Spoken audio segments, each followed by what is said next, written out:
Horror story. The shadow in the mirror. I never believed that a relationship could drive you to the edge of madness. I was convinced that love, even when it ends, only leaves behind painful but ordinary memories. But what I experienced with Irina made me question not only my trust in people but reality itself. It all began with small suspicions, but it turned into a nightmare I'm still not sure I've woken up from. Irina and I had been together for 5 years. We lived in a modest but cozy apartment in a quiet neighborhood. Our relationship seemed stable. My friends envied me, saying I was lucky to have a girl like her.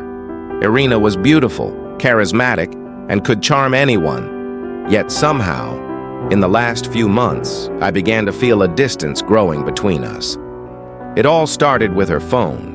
She kept it with her all the time, even when she went to the bathroom. At night, she hid it under her pillow. Whenever she received a message, she would get out of bed immediately and say it was just a friend from work. I wanted to believe her. I kept telling myself I was overreacting, that she was stressed, that I was inventing problems.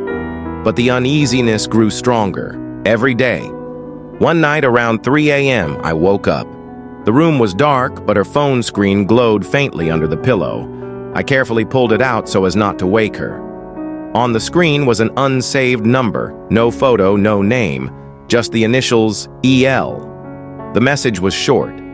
"I'll be waiting tonight. Bring the mirror." My stomach twisted. The mirror?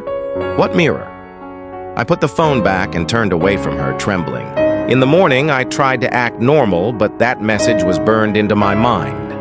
In the following days, I secretly followed her. She would leave the house saying she was meeting a colleague, but ended up in an old neighborhood on the edge of the city. There stood a derelict building with broken windows and graffiti-covered walls. I saw her go inside 3 times, always after receiving a message from EL. One evening, I gathered my courage and followed her in. The building was dark, the stairs creaking under my feet. On the second floor, a pale light slipped through a half-open door. I pressed my ear to it and heard Irina's voice whispering, "I can't keep lying to him for much longer. But I swear, in front of the mirror, I choose you." A short silence. Then another voice answered, deep, cold, yet strangely familiar. "You don't have to choose. He will end on his own. The mirror will take care of it." The floor seemed to collapse beneath me. I pushed the door open and stepped inside. Irina stood before an old mirror with a cracked golden frame. But what I saw made my blood freeze. In the mirror, instead of our reflections, there was a man who looked exactly like me. Same features, same eyes, but with a grotesque, wide grin stretching too far across his face. Irina gasped and tried to cover the mirror with a cloth. I rushed to her, demanding who EL was. She burst into tears, repeating over and over, "You weren't supposed to see this. You weren't supposed to see him." Then the voice from the mirror spoke again.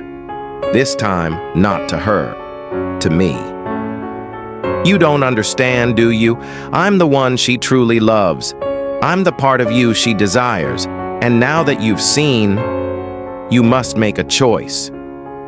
I froze. The figure in the mirror moved its lips just like mine, but a split second earlier, as if it already knew what I would say. I wanted to smash the mirror, but my hands shook violently. Irina threw herself in front of me, screaming not to break it, warning that I didn't understand the consequences. I bolted from the building, leaving her behind. That night, she never came home. 3 days passed, and I still had no news of her. I went to the police, but how could I explain that my girlfriend was having an affair with my reflection? They would lock me up as insane. On the 4th day, I found an envelope on the kitchen table. It wasn't signed. Inside was a photograph of me sleeping. And beside me, in bed, was the double from the mirror, holding Irina in his arms. I nearly lost my mind. How could someone have taken that picture in my own home? That night, the nightmares began. I dreamed of Irina and my double, staring at me from inside the mirror, laughing. In one dream, I woke up in my apartment, but the mirrors in the bathroom and bedroom reflected another reality. I was trapped inside, pounding desperately at the glass, while the other lived my life outside, with her. I began avoiding mirrors. I covered them all with blankets, but even so, at night, I sometimes saw shadows moving beneath the fabric. Worst of all, I started to hear that voice again. "You can't run. She's already chosen." One morning, Irina returned home as if nothing had happened.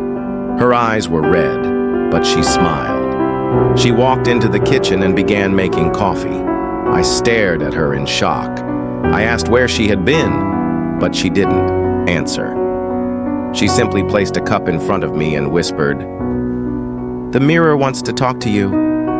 I ran from the apartment, leaving everything behind. I've never gone back. Now I live in a room without mirrors, the lights on all the time. But sometimes, even on the surface of a glass of water, I see him, smiling, more confident than ever. And I know it's only a matter of time before he completely takes my place. Irina? I don't know where she is. Maybe she's living happily with him, in a world beyond the glass. Maybe she's gone forever. Or maybe one day I'll find her the same way I found that message on her phone.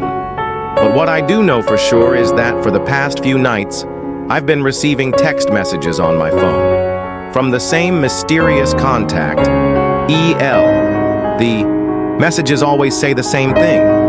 Don't resist. The mirror will take care of it.